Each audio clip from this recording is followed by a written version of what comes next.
안녕하십니까. AKRN입니다. 오늘은 혈액투석에 대해서 살펴보도록 하겠습니다. 혈액투석, 보통 HD라고 얘기를 하는데요. 인공신장기를 이용하여 체내에 가잉된 수분과 노폐물을 제거하는 과정을 의미합니다.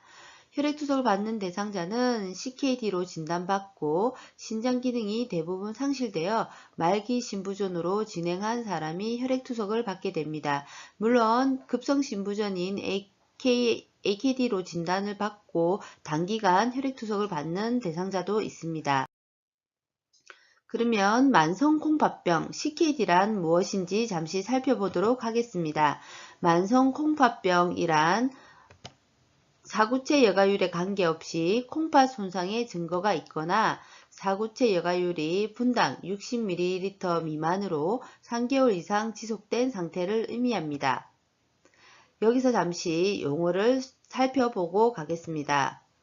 흔히들 CKD, 만성 콩팥병이라고도 얘기를 하는데요. CRF, 만성 신부전이라고도 얘기를 합니다. 같은 용어라고 보시면 되겠고요. ESRD, 말기 신부전이란 용어도 있었는데 말기 신부전이란 만성 콩팥병과 만성 신부전의 마지막 단계를 의미합니다.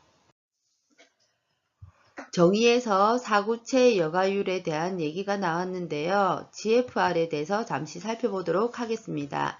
GFR은 신장 기능을 반영하는 대표적인 지표라고 할 수 있습니다. 신장 사구체에서 여과되는 단위 시간당 혈장량을 의미하는 것으로 우리는 GFR을 계산할 수가 있습니다. 세 가지 공식을 가지고 나왔는데요. 잠시 살펴보면요.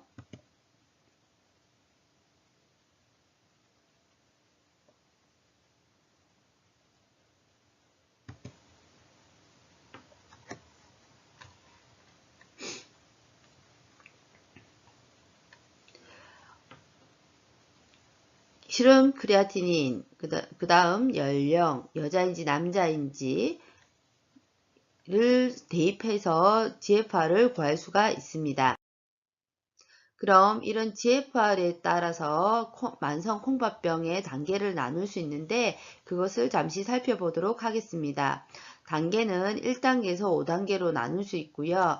GFR을 살펴보면 1단계는 GFR이 90 이상, 2단계는 60에서 89, 3단계는 30에서 59, 4단계는 15에서 29, 5단계는 15 이하라 미만이라 생각하시면 되겠습니다. 1단계는 콩팥 손상이 존재하나 GFR은 정상인 상태를 얘기를 하고요.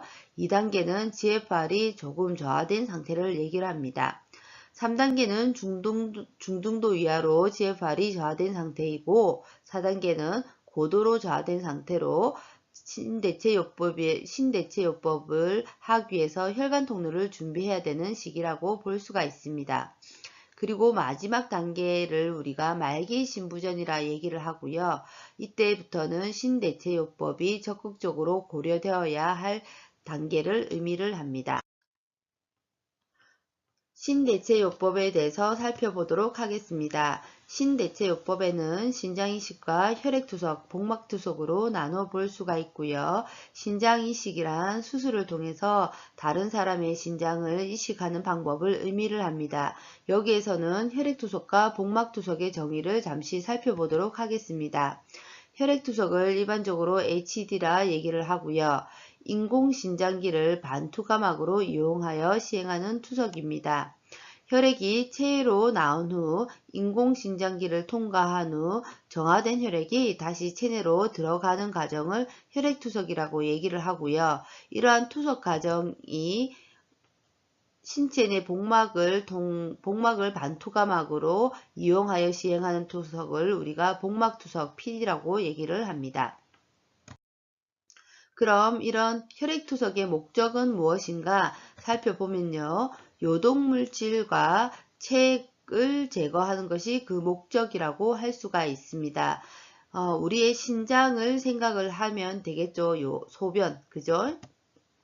신장 기능의 고유한 기능인 세포내과, 세포외액의 항상성을 유지하는 것입니다.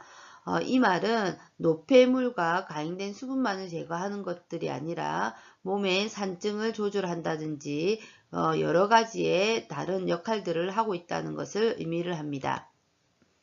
이러한 혈액투석의 궁극적인 목적은 단순히 질병의 완치가 아닙니다. 질병을 완치할 수가 없습니다. 증상을 완화시켜서 질병 이완율과 장기 생존율을 증가시켜서 삶의 질을 향상시키는 것이 혈액투석의 목적이라고 할 수가 있습니다. 감사합니다. 다음 시간에 뵙겠습니다.